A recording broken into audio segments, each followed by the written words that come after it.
আসসালামু আলাইকুম, কেমন আছেন সবাই? আলহামদুলিল্লাহ আমিও ভালো আছি। আজকে আমি একটি খুব মজার একটি রেসিপি শেয়ার করব। রেসিপিটা হলো কাসকি মাছের বড়া। ছোটো মাছ পছন্দ করে না এমন মানুষ খুব কমই খুঁজে পাওয়া যাবে। আশা করি আমার আজকের রেসিপিটা সবার ভালো লাগবে। প্রথমে আমি কয়েকটা লাউ পাতা ভালো করে ধুয়ে পরিষ্কার করে নিয়েছি। এবার অল্প একটু লবণ দিয়ে 10 মিনিটের মতো রেখে দিব। লাউ পাতাটা এভাবে রেখে দিলে নরম হবে আর মাছটা বড়া বানাতে খুব সুবিধা হবে। তারপরে আমি 250 গ্রামের মতো কাসকি মাছ নিয়েছি। কাসকি মাছগুলো ভালো করে ধুয়ে পরিষ্কার করে নিয়েছি।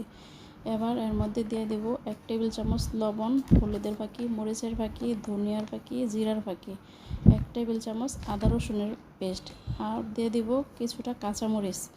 এবার দিয়ে দিব 1 কাপের মতো পেঁয়াজ কুচি। তারপরে দিয়ে দিলাম কিছুটা ধনেপাতা কুচি। এরপর 2 থেকে 3 টেবিল চামচ সরিষার তেল দিয়ে ভালো করে মেখে নেব। এই বড়ার মধ্যে মশলা সব কিছু একটু বেশি বেশি দিলে বড়াটা খেতে ভালো হয়।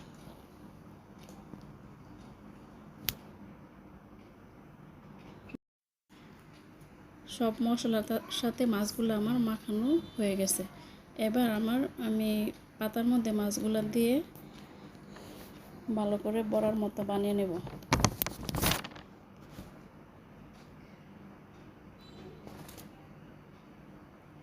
আপনারা দেখতে পাচ্ছেন, এভাবে দিলেই হয়ে যাবে, আর সুতা দিয়ে বাঁধতে হবে না। এক এক করে আমি সবগুলো বড়া এভাবে বানিয়ে নিয়েছি।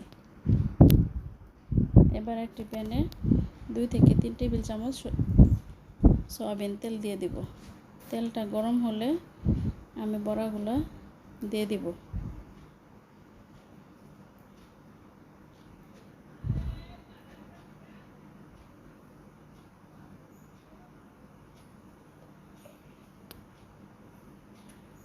বড়াগুলো দিয়ে ঢাকনা দিয়ে ঢেকে দেব। ঢাকনা দিয়ে ঢেকে দেওয়ার পর পানি উঠতে পারে, পানি উঠলে সমস্যা নেই, আস্তে আস্তে পানিগুলো শুকিয়ে যাবে।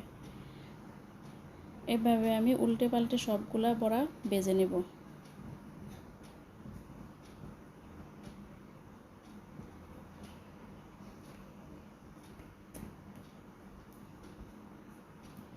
হয়ে গেল আমার সবগুলা কাসকি মাছের বড়া। এভাবে একবার বাসায় বানিয়ে দেখবেন, সবাই অনেক পছন্দ করবে। আমার রেসিপিটা যদি সবার ভালো লাগে তাহলে সবাই আমার পাশে থাকবেন। ভালো থাকবেন, সুস্থ থাকবেন। আল্লাহ হাফেজ।